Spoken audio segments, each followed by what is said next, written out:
Classes in school need to read poetry aloud, to feel it in here. Feel it in here, not just up here, but in here, in the lungs, in the heart.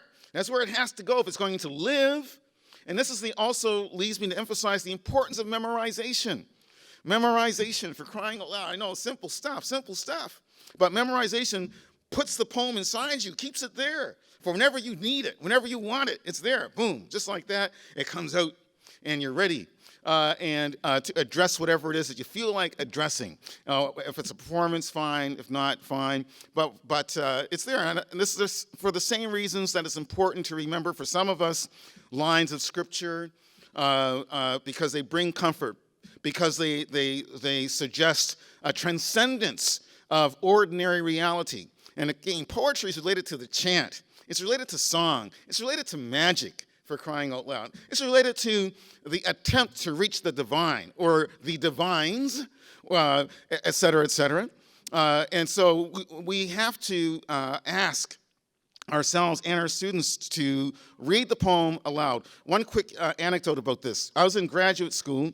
I'd already published my first book of poetry. I was in my mid-20s. I was in graduate school in Halifax with a great professor, John Fraser, the John Fraser, as I like to say, from Cambridge, and living in Halifax. And he used to ask our class, which was a class in contemporary poetry, to tape ourselves reading our poems. And at first, I resisted this exercise. I thought, how stupid is that? How ridiculous is that? Tape ourselves reading poetry. Oh my golly, that sounds like a ridiculous idea. And then he would play back the tapes in class. And I still thought of it as being ridiculous until I decided to record myself reading Blake's poem, "Oh Sunflower," or simply "Sunflower." "Oh Sunflower, weary of time." And I'd read the poem before. I'd read it silently. I'd read it to myself many times. I like Blake.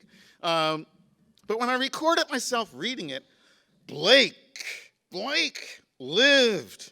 He came into me. I felt suddenly that I understood the poem viscerally, in my gut, not just intellectually, but here. Suddenly the poem was alive with meaning. And I recorded the poem. Professor Fraser played it back in class, and he had to agree that it was a pretty darn good recording. Because I had finally figured out what it was that Blake was saying, because he was saying it to me. I got it.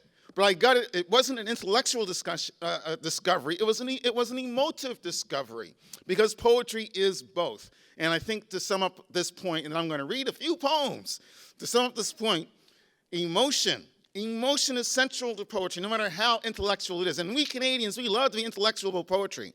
We love to be intellectual about it. We like to think that, oh yeah, poetry goes in a book. It just sits there. It just stays there. That's fine. Right? No. We forget this is also a nation of curlers and hockey players and basketball players and soccer players and football players. No, we need to have some action in poetry too. And the way to get action in poetry is to project it out there. Get it out. Speak it out. Say it out loud. Memorize it. Recite it.